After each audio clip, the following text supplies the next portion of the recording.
All right, good afternoon, ladies and gentlemen. Tom Trento here on WSBR 740.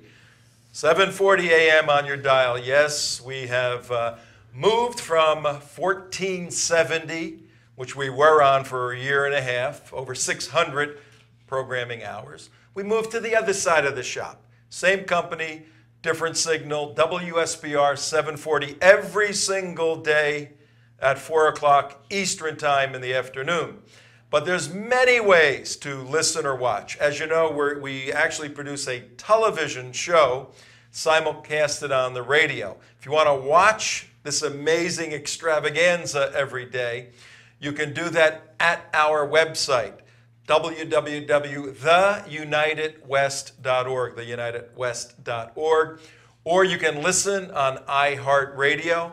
Just go to iHeart, put in WSBR 740 Boca Raton, Florida. It'll come right up, lock it in, and you can listen anywhere on the face of the earth. And segments of our show will be rebroadcast on Breitbart TV, so you can catch it there. Whoa, what a week we had last week. We got on the air on Thursday after sort of a hiatus of almost a year. And our first guest was Robert Spencer last week, dealing with the Oklahoma beheading situation. We're going to continue with that. It's an ongoing developing story as this administration, led by Barack Hussein Obama, actually sent a representative to Oklahoma over the weekend to tell everybody they're wonderful people and, you know, the administration is behind them. I'll tell you about what we're going to do with that situation in a moment. But on Friday of last week, we had Kellyanne Conway, two fabulous shows. She did a poll, pollingcompany.com, and showed that national security in the past year has gone from a secondary consideration, actually a bottom consideration for most Americans, to a top-tier consideration because of the ISIS situation and the beheadings. And that's unbelievably critically important information for the candidates and for both parties this year. This week, here's what we have in store for you. Special guest today I'll introduce in a second, in studio. Tomorrow we're going to do a report on the Gaza war, Operation Protective Edge. We're going to lay out exactly what took place and what's going on right now in Israel. As you know, Prime Minister Netanyahu got in a few words, a little discussion through the media with President Obama. Mahmoud Abbas from the Palestinian Authority got mad at Netanyahu. So tomorrow we're going to sort all of that out. Tuesday, the 7th of October. On Wednesday, we have Yoram Ettinger, former ambassador, Israeli ambassador. He will be on the show, Skyped in from Israel. Thursday, one of our favorites, Claire Lopez, former CIA operations officer, currently the Vice President of Research and Analysis for Center for Security Policy, Frank Gaffney's shop in Washington, D.C. Friday, an investigative report into that mosque in Oklahoma City where the beheader was going, and we'll have a special guest to give us some inside information on that. But today, let's welcome, gentlemen and others out there, our special in-studio guest, dear friend of ours, and a really big shot with the Republican Party here in the state of Florida. Welcome, please, Mr. Peter Feaman. Thank you, Tom, and it's good to be on Welcome your show to the once show. again. How are you? Very well, Good. very well. Full disclosure, Okay.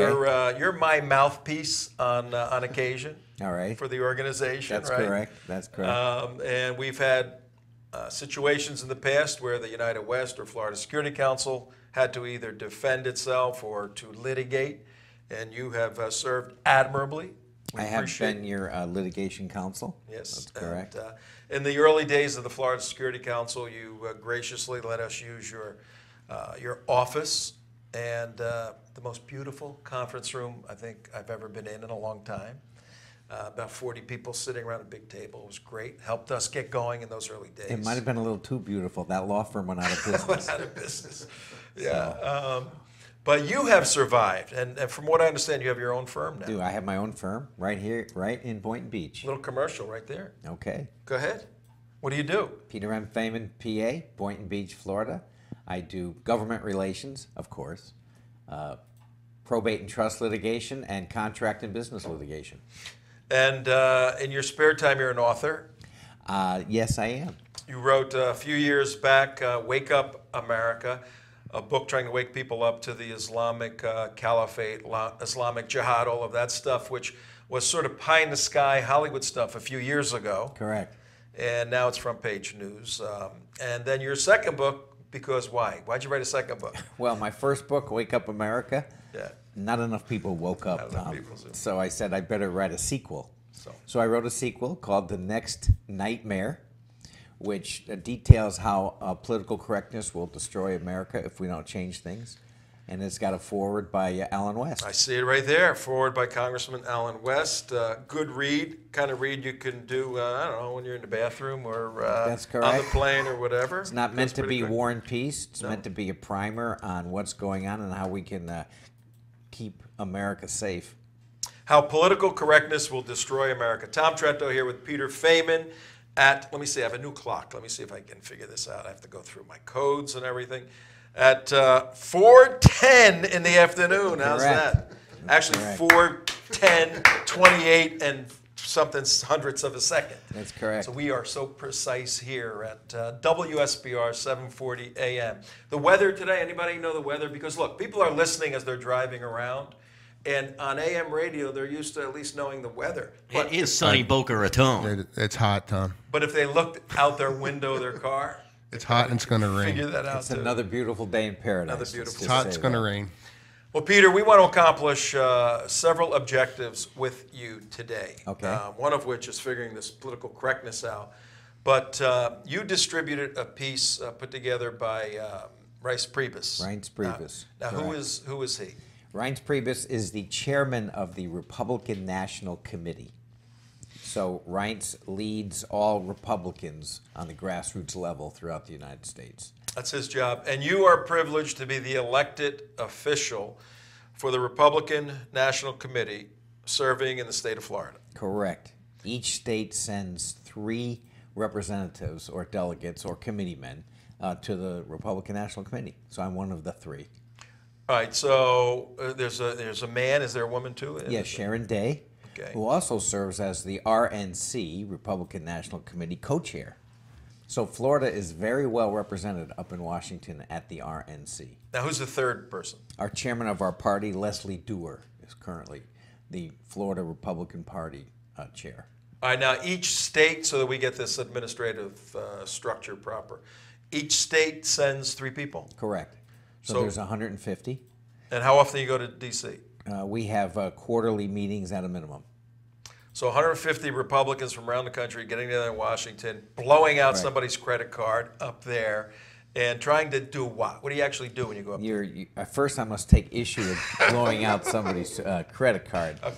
We are fiscally conservative, Good. as the party of fiscal conservatism. Okay. And Reince does a very good job keeping our budget under control. So Well, we're gonna I talk- do not get a salary Oh, for what you're I kidding. do. No, we get our expenses reimbursed Okay. after it goes through the audit committee, but mostly it's volunteer work for all of us. All right, so the mission objective of the committee people, because there's 3 of them, from the state is to do what? Make sure that the grassroots is heard in Washington, D.C. And that can be a daunting task every once in a while. As you know, A lot of Rudy Grass people in Florida. the folks get inside the Beltway up there, and it's easy for them to lose touch in both parties. Now, we already know the Democrat Party's out of touch with mainstream America. The job that I have is to make sure that the Republican Party stays in touch with how the folks are feeling, either regular rank-and-file Republicans, Tea Party folks, conservatives, 912ers, Glenn Beck conservatives, the entire spectrum of conservative voters, the Republican Party, at the national level, must be attuned to. If they're not attuned to what's going on out there, we're going to have a hard time winning elections. So you're a sort of a clearinghouse for a very huge state. I mean, we're the third largest state now, 19 million people. We have 8+ million voting in the general elections, and not enough, by the way. We'll talk about that in a minute. But so you get all this information from all these people that kind of distill it, Correct. bring a message back, and argue for that message for your Correct. state. Yeah, Pretty good. I spend a lot of time traveling around the state, speaking to executive committees at the county level, speaking to Tea Party folks, kind of getting a feel for what's going on out there. I instinctively have my own feel because I'm a grassroots guy. And I got to tell you, I really appreciate you having me on the show. No, I think this is, you sent out, is it Reince or Rice? How do you? Reince. Reince? R-E-I-N-C-E, Reince. Reince Priebus. It's German. His father was Greek, so his last name was Priebus. So you got the German and the Greek going on Reince there. Priebus. Isn't America a great country? He's a wonderful guy too. He He does amazing work. He was chairman of the Wisconsin Republican Party. right, We've seen how he turned that state around. Yep. And really did some great work out there. And now he's chairman of the Republican National Committee. Well, he produced sort of an 11-point free-flowing document. It's not a treatise of any sort. It's kind of his feel for what the Republican Party is about. You sent it around. We saw it, and we wanted you to comment on it. We want to challenge a couple of points from the Democrat perspective. But before we do that, let's get an update at this crazy phone I got here. At quarter after. It's quarter after 4 o'clock on the East Coast. Tom Trento, WSBR. If you're just tuning in, ladies and gentlemen, yes, we're back on the air. Tell your friends. We deal with political issues, a lot of national security issues. Special guests like Peter Feaman, attorney, and the head of the Republican Party for the National Republican Committee. Works here, obviously lives here, represents the state back in Florida every quarter, very important position. Give us a quick update on the status of the Senate seats, because you're hearing a lot that the Senate is in play and the Republicans can win and all of that. Give us the reality. Absolutely. There's a slew of Senate seats held by Democrats that are up for grabs this election cycle, and we're leading in about a half a dozen of them. So we stand poised. When I say we, I mean the Republican Party stands poised to pick up 6, 7, maybe 8 Senate seats in November, assuming present trends continue. The big states that we want to pick off: Alaska, Arkansas, Louisiana, Montana, North Carolina, South Carolina, West Virginia. You'll see there's a theme there, and that's a lot of these states are south of the Mason-Dixon line because the Republican principles and values appeal to people who believe in the importance of their faith, their family, and their friends, as opposed to relying upon Washington for economic security. But they have They all have Democrat senators, right? So what are they doing? They changing their mind? I mean, they already have a Democrat there. That's right. They are changing their minds because they've seen the policies of Barack Obama, either in energy, like all of West Virginia and Louisiana are big oil and fossil fuel states. Their unemployment there are out of control because of Obama's policies. So West Virginia looks like it's going to be a pickup. Louisiana is going to be a close race, but we think we can pick one up there. Then we have very good chances to win in states like Iowa, Colorado, Michigan.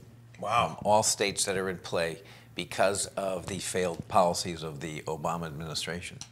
What is the breakdown right now? How many Republicans in the Senate, how many Democrats, and how many others? The Republicans need to pick up 6 seats to become the majority party and basically fire Harry Reid.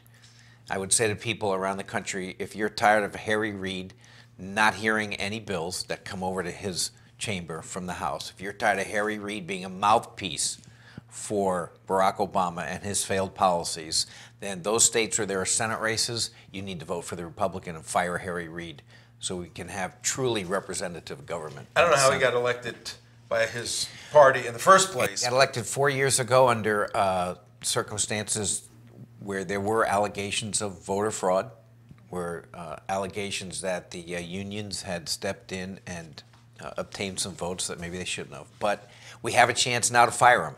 He can still be a senator from Nevada, but we have a chance to fire him by picking up 6 Senate seats. So we're cautiously optimistic that in November, all right, let's go out on the limb. control is going to go.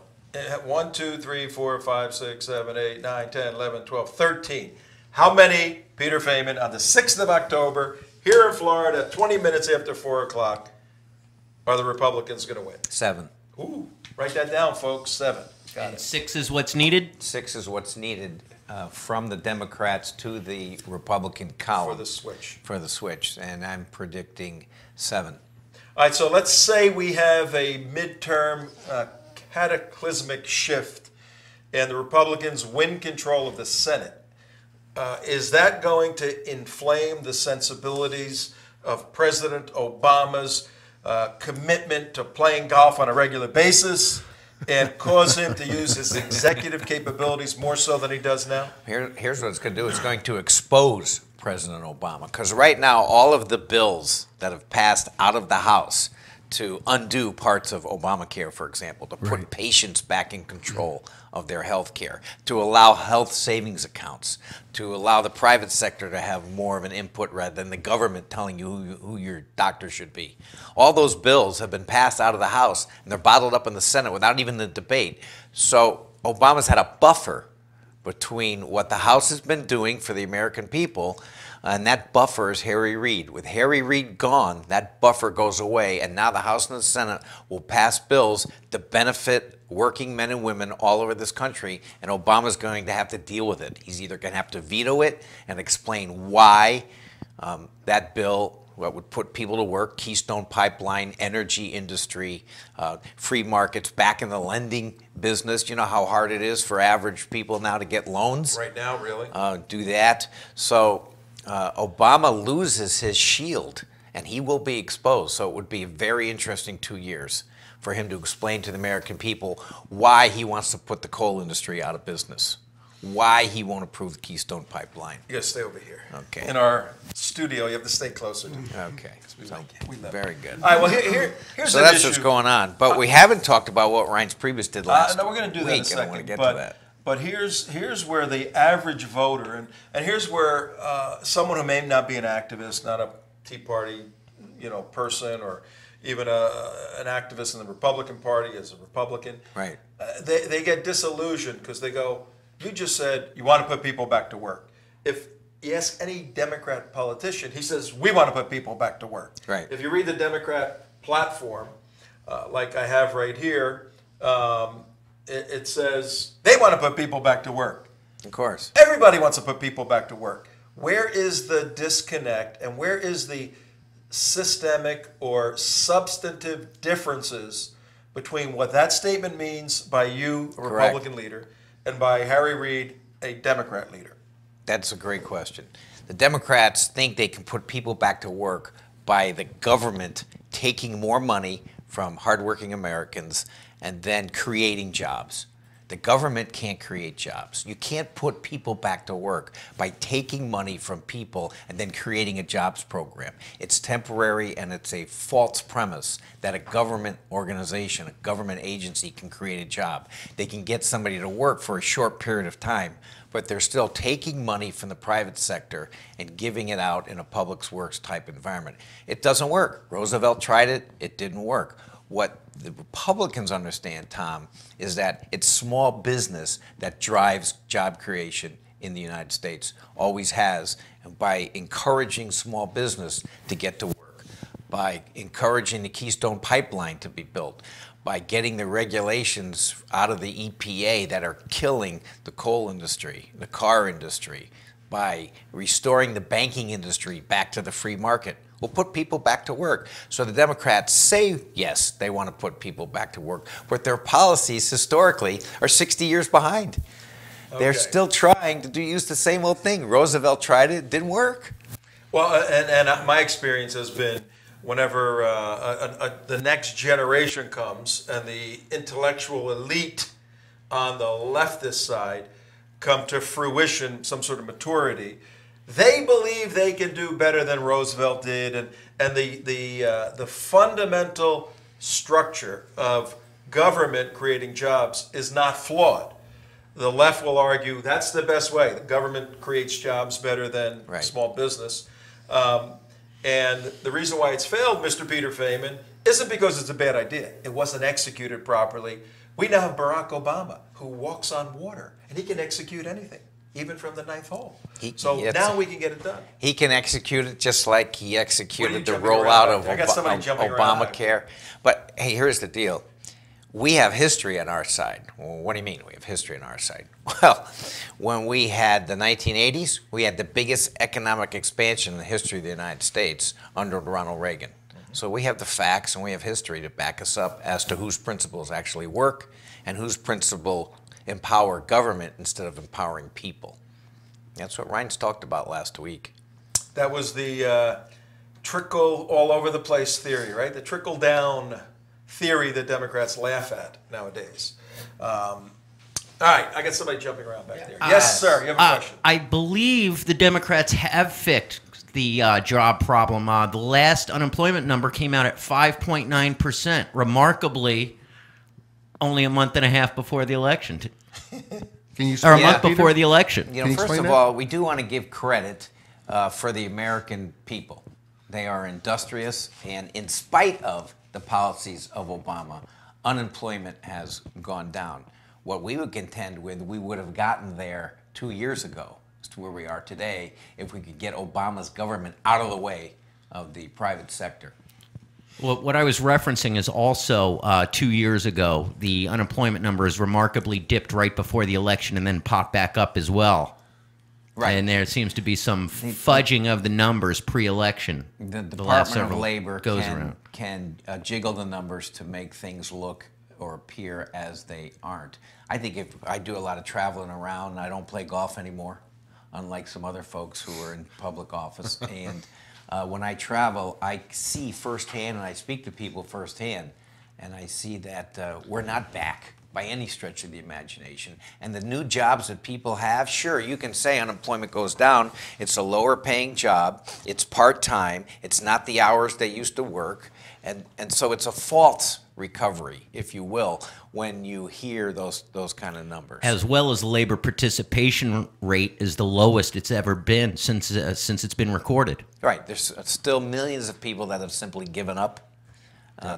And what we'd like to suggest through the policies of the Republican Party is that, just like we did in the 1980s, we can once again unleash this economic engine that we call the United States economy to revolutionize again the world through technology, through hard work. I mean, America has always been the hardest working country in the world, and we need to get back to that. Well, yeah, that could be changing, and that's a philosophical question about the nature of the electorate right now. It's very, very difficult when you make the electorate dependent upon the federal government to the extent it is now, and that's by design, folks, not by default.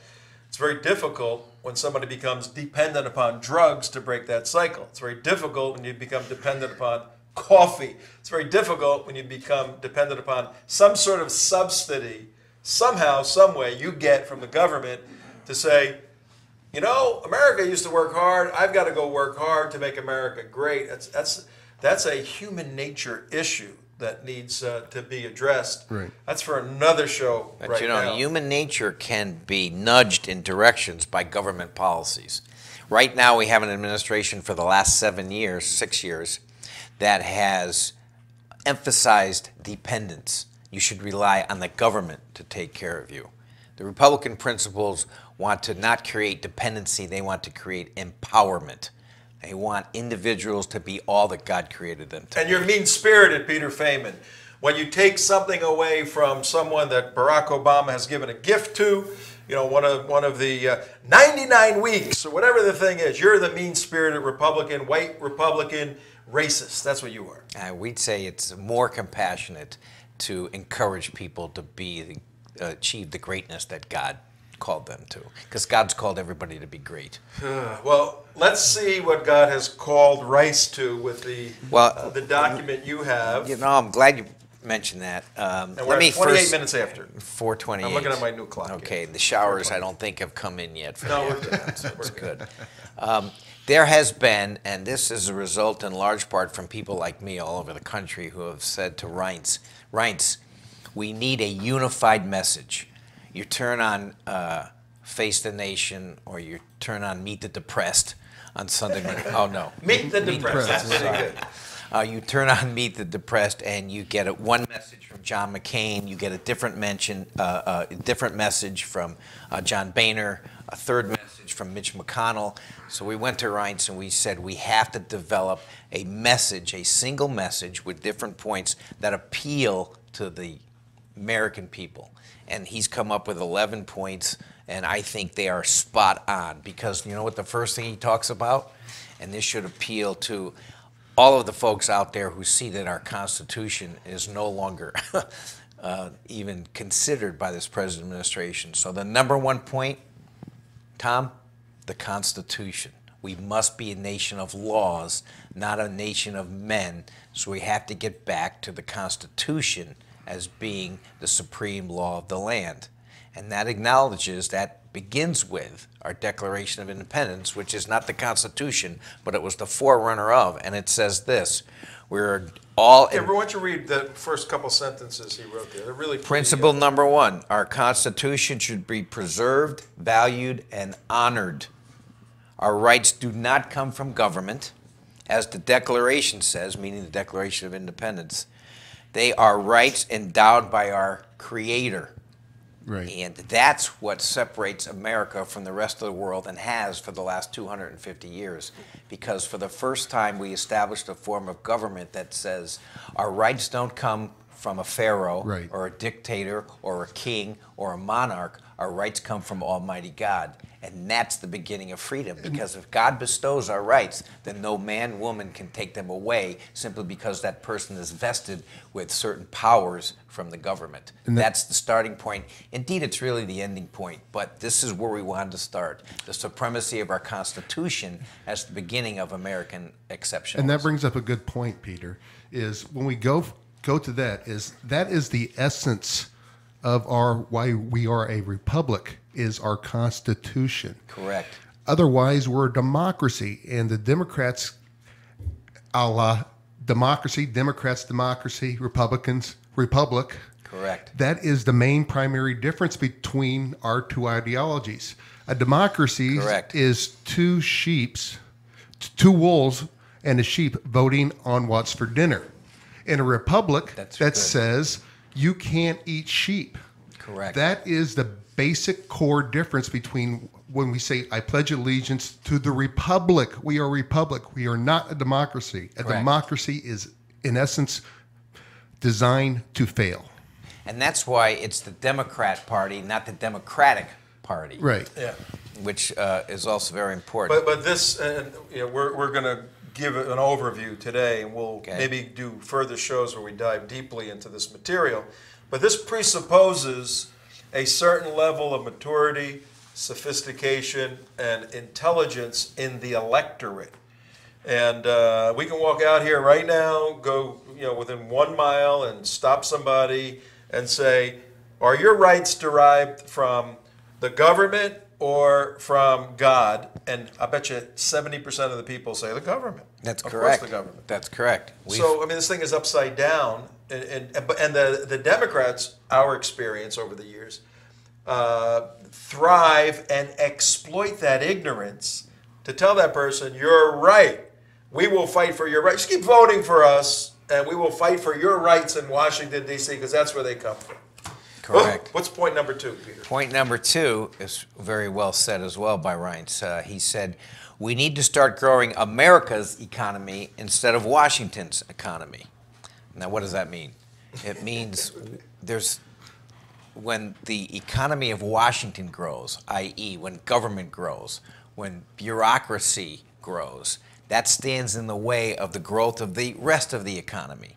And so what we want to do is bring that money, bring that power back to the people. I know that sounds trite, but we've lost our way. The government is not the answer to all of our problems. Yes, we need a social safety net, But when we look to the ingenuity of the American people, that's when we start to recover and become the greatest nation ever. Well, I read that, and I did some checking in the Democrat platform 2012. Okay, what did it say? And one of the points they make there was that the Republicans want to avoid the federal government solving problems. And they go on to say, ha, ha, ha, ha, ha. I edit the ha, ha, ha's. Okay. The Republicans were against the bailout of Chrysler, and we have proven by bailing Chrysler out that the federal government should be involved in solving economic problems. You know, we have a saying for that. You know, every summer the birds called swallows go to Capistrano, and that tells you that it's the beginning of summer. So they cite to that, and I say, one swallow a summer does not make. Meaning that just because there was one program that bailed out Chrysler doesn't mean that you can then intellectually say, see, government is good, better than private enterprise. We basically gave it to fiat anyway. That's and the model they're using, once again, it's a 70-year-old failed model of top-down government control. We believe in bottom-up people empowerment. That's what works. Those policies that the Democrat platform espoused in 2012, those are 80-year-old policies. They didn't work through the Depression. They didn't work through the 60s. And when we changed things in the 80s, it works. And I remember when that whole debate was going on, the alternative view was, let them fail, okay? First of all, it isn't that Chrysler would disappear. They would be reorganized. That's why we have bankruptcy laws. Yeah, and you're an attorney, you know that. And a company would have existed, would have come out of that. Sure, people would have lost jobs, all of that. Sure. And from what I understand, there was a huge default on the billions of dollars owed back. And so the analogy would be Detroit's in bankruptcy. We still have the city of Detroit. Yeah, exactly. We still have people that work for the city of Detroit. Have you been to Detroit lately, Peter? I beg to disagree. Sort of still have a city. You know? That's a war zone out Speaking there. of Detroit, well, that's a failed model of Democrat leadership as well. The Democrats have been in that city for the last, controlling that city for the last 50 years. Exactly. And look at the results. So anyway, Democrat- Now another area that they hit on the economy for business is that the Republicans hate the labor unions, Democrats love the labor unions. And we have seen from an activistic point of view this cabal, this mafioso cabal, where the federal government is in bed. Troika, parties with Obama, this sort of stuff, in bed with the labor unions, and they get what they want from the federal government. Then when it's election time, hey, we need $500 million worth of work for 2012, Troika. Correct. Get out there, get their asses in gear, and win this election. And you got that cycle going on. How do you respond to that? We need to break the cycle of crony capitalism where big labor and big business use the government for their advantage.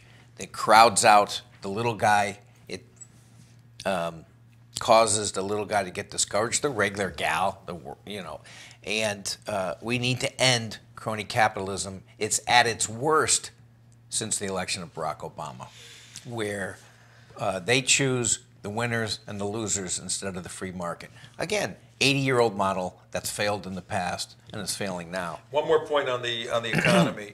They make, and I'm reading, folks, Tom Trento here at 38 minutes after 4 o'clock, October 6th, 2014, WSBR. If you're driving in your automobile or if you are We better hurry. We got more a points to cover. Neanderthal and you have an AM radio in your home.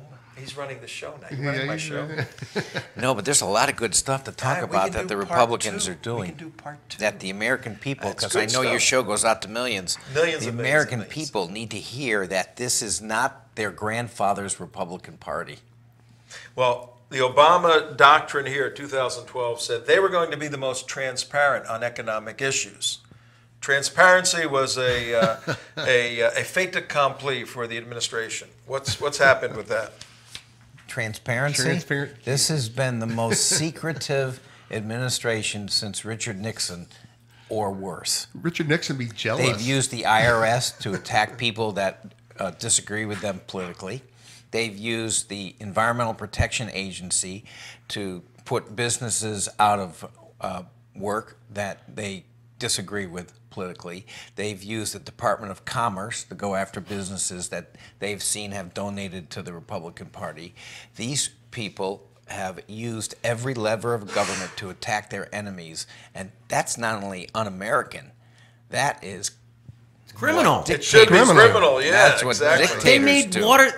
all these things make Watergate look like child's play. Like Well, child's you know play. what? The electorate child's doesn't play. care. Why don't you go through the points, because there's a couple of places I want to camp for a little bit on national security. We may not have time to go through all 11, but here's a big one. Number 3, we need to pass a balanced budget amendment to the Constitution. BBA. Really? BBA. Because most of these elected officials, Republican and Democrat alike, cannot discipline themselves to cut the budget. And 80% of the people understand the concept of a balanced budget because that's how they have to live their lives. They know that you cannot, in the long run, spend more than you take in. It will lead to destruction, bankruptcy, or worse. You know, the Bible says the borrower becomes slave to the lender. And when we spend money that we don't have, where we're getting it from?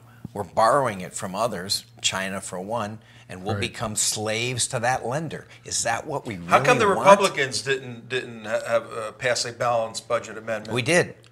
And what Absolutely happened? did. And what It happened? goes over to the Senate. Remember we talked about that earlier? That's the way that happens, yeah. Okay, and Harry Reid then becomes the buffer. It never gets discussed publicly, so there's no public debate on the merits of a balanced budget, and therefore no exposure of the Democrat position, which is against the balanced budget. I want to be You versus the could hang on. Republican You could. You're a lawyer. You're a good lawyer. I am. You could argue out of both sides of your mouth. Sure. Take the Democrat position and argue for one moment against a balanced budget amendment. Sure, the president and Congress need flexibility in times of national emergency to spend money that they don't have.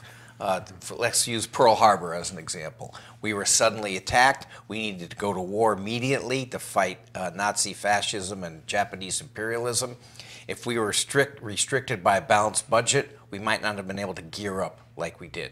That would be their answer. That's their answer. Okay, and there's a simple solution to that. You can write into the balance of budget amendment by a 2/3 vote of both the Senate and the House. We can spend money in the case of a national emergency. And here's the problem, folks. Done. When you don't have a balanced budget amendment, then the Democrats are more free to use tax money to implement their ideological programs, and they keep this scam going on. That's why they're opposed to a balanced budget amendment. Unbelievable. What's the next point? They think it's their money when it gets there. Yeah. But the They Republicans forget. did pass a balanced budget amendment in the House, is what you're saying. Yes. Did I hear you correctly? Yes. And so, all right, so it's not just a wishful thinking idea. The That's Republican correct. Party has actually It done could be it. done, yeah. Correct. Now, number 4, Obamacare. Yeesh. Okay. Now, I want to point this out. The House, controlled by Republicans, have passed 24 bills repealing parts of Obamacare that are particularly offensive to the American people. But again, you don't hear about it. They go over to the Senate, they die. So the general impression by the American people out there are that Republicans are no different from Democrats. They don't want to do anything about it. And yet, because we pass these bills on the House side and they die on the Senate side, nobody hears anything about it. So this point reiterates what we've done in the House and sets forth like, A, we should allow consumers to purchase health care across state lines. We passed that bill in the House, died in the Senate. In other words, have free markets. If you have an insurance company in Montana and you live in Florida, you should be able to buy insurance from Montana.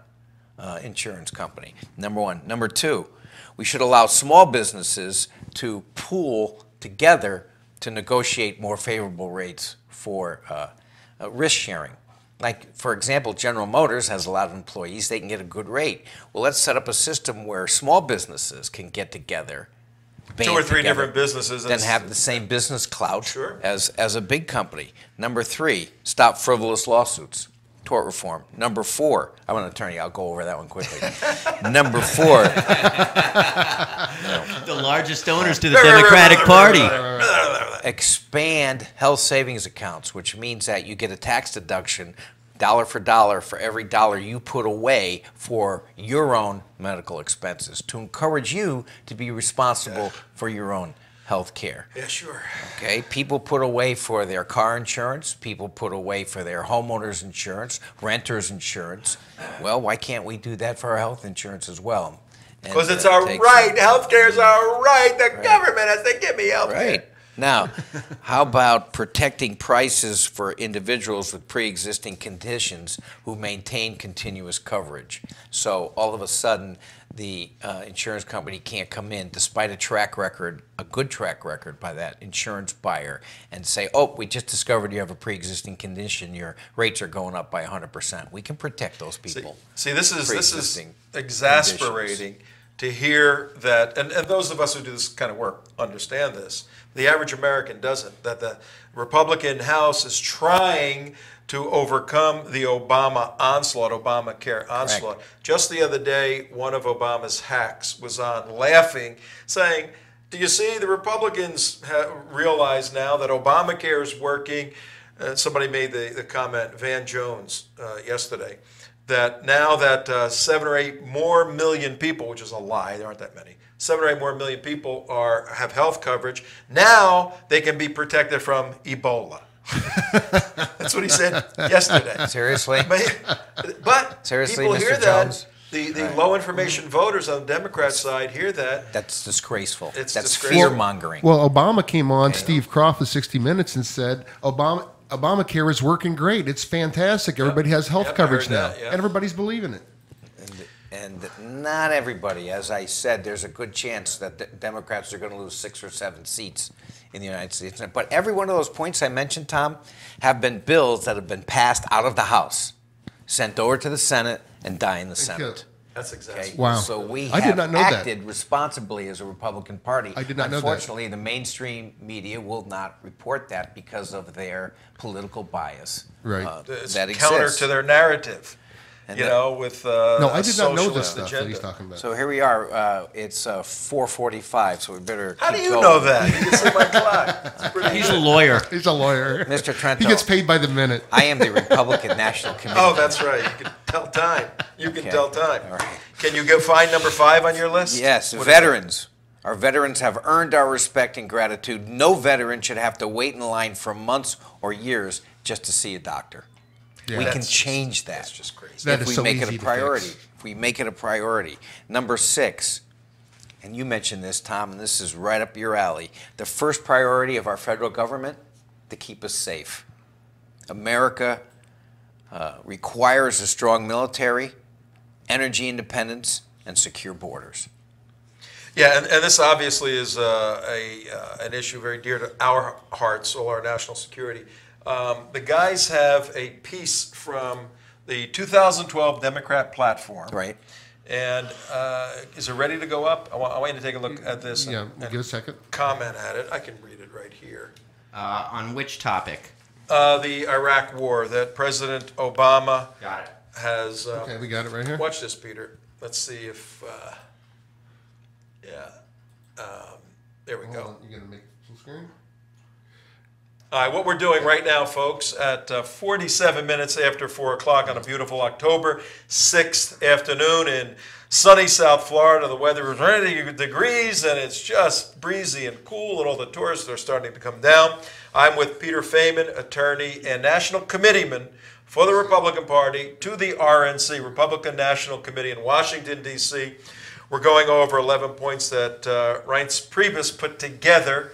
He's the party head, the Republican National Committee head, and it's an integration of the committee folks' feel for the grassroots movement in America, the average American, trying to integrate a cohesive and coherent message. We're on national security issues. Take a look at the Democrat Party, where in 2012 they wrote into their platform that President Obama has ended the war in Iraq responsibly.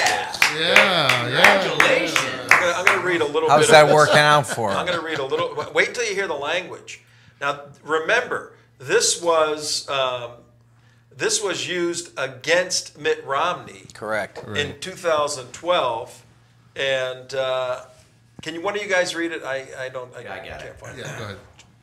Just read that paragraph where... Mr. Producer, see if you can read. Responsibly ending the war in Iraq. Charting a responsible path out of the war in Iraq has been a crucial element of President Obama's foreign policy and has enabled important shifts in our broader strategy. Then Senator Obama pledged during the 2008 campaign to responsibly end the war in Iraq, saying it was imperative to, quote, be as careful getting out as we were careless getting in, unquote. And that is precisely what he has done.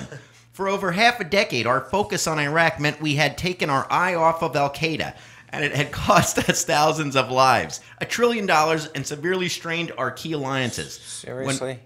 When President Obama took office, Really? there were over 140,000 American troops in harm's way in Iraq.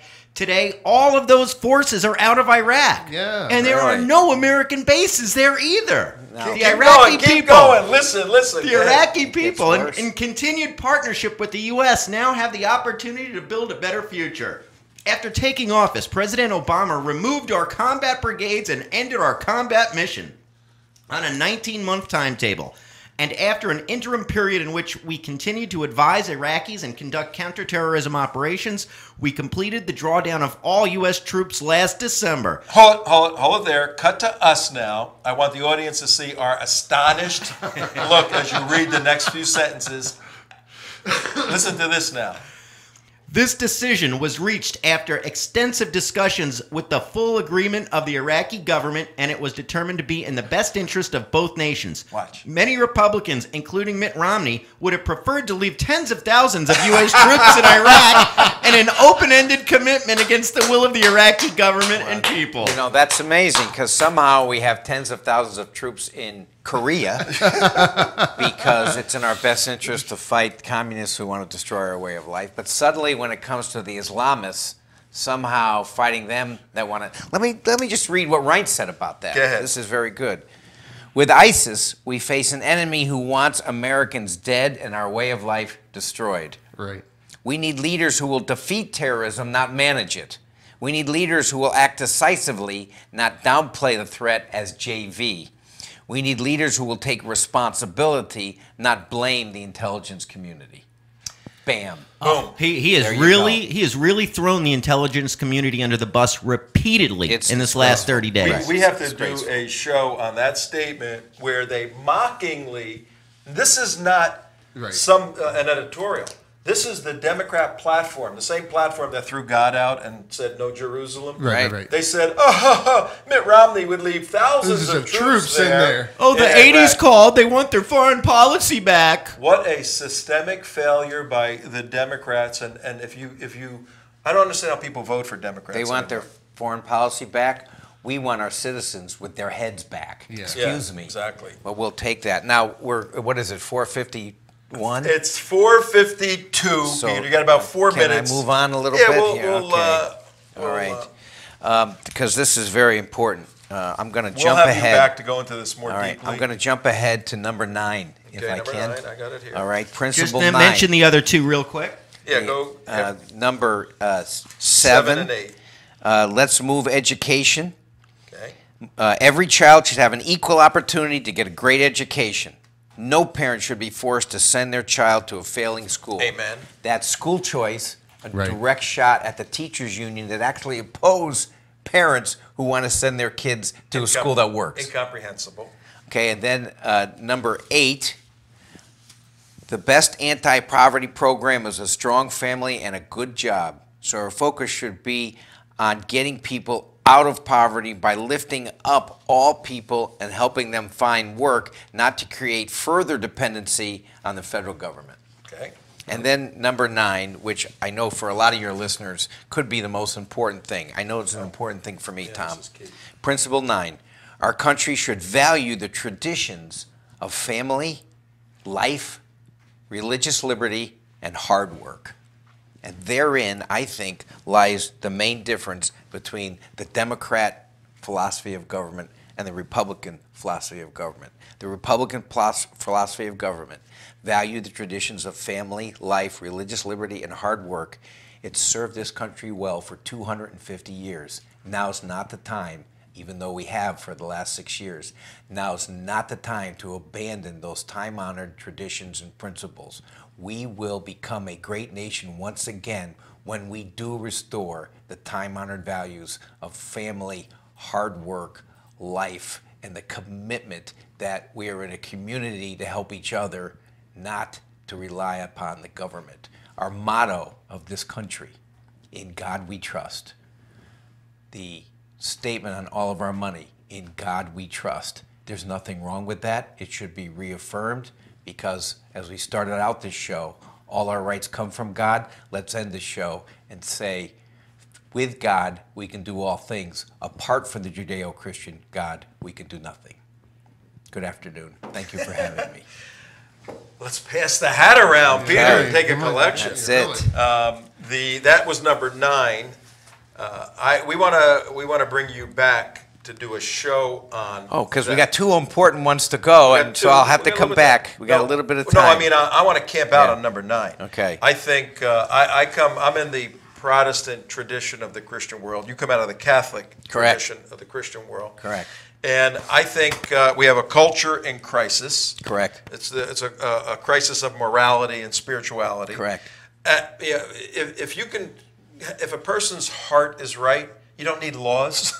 That's right. They're going to follow God's law, and man's law becomes irrelevant. Right. It's secondary. And, That's right. And if man's law is followed from God's law in our culture, which it has, then it only makes sense for people to get their heart right with God, and your society, your culture changes. So I want to bring you back to really go through these details. And that doesn't mean that we as believers don't make mistakes. That doesn't mean that we as believers don't fail and fall short.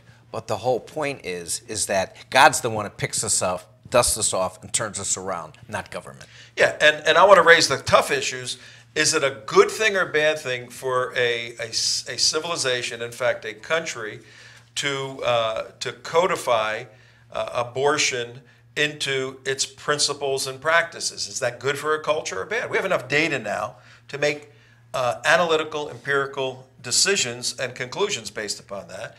Is it a good thing or bad thing for a culture to codify into its doctrine the marriage of a man to a man or a woman to a woman? Are these good things for society or not? There's enough data out there to draw reasonable conclusions. And these are the tough things. And I've never veered away from the tough issues. I know you haven't. But they need to be argued for and explained, particularly in this confused world that we live in. So we'll bring you back to do a show on those issues. That'd be good, yeah. But now, what about the last 2? What do the you last have? 2 are equally important.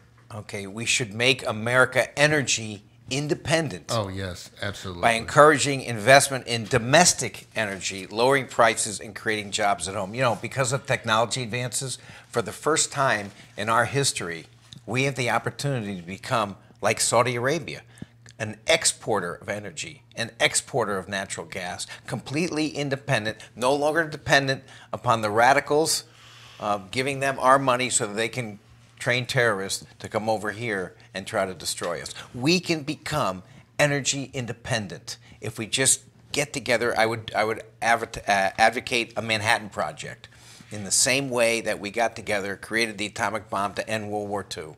We can do a Manhattan Project to become energy independent, and then we're no longer at risk from conflicting foreign policies. We have oil versus terrorism. We already have the Manhattan. We already have natural gas. We Get have, it. Well, We the have it obvious there. the obvious question there is, don't the Democrats want that?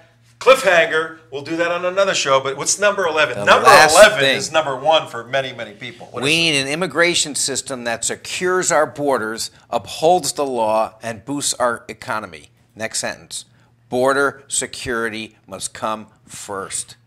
The humanitarian crisis at the border has made that clear. Border security must come first. That's the philosophy of the Republican Party. Please get out and vote. We need to turn this country around. We can't do it through independent or third-party candidates. The Republican Party and change from within is the way we will restore America's greatness. And we're gonna, when you come back the next time, we're gonna camp out on that one because the 2012 Democrat platform says that President Obama has secured the borders better than anyone has in the past 20 years. And he goes on and on and on. Seriously?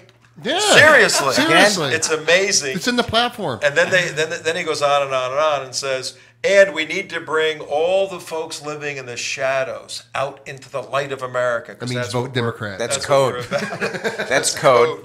Yeah. You know. So we've got some good stuff planned for you for the next show. Take 30 seconds. You can say goodbye to the folks, then I'll wrap it up. I want to congratulate all of you who are watching this show or listening to this show. You know, there are a few outlets in the Americas, in the United States, that offer a point of view that's offered through this show.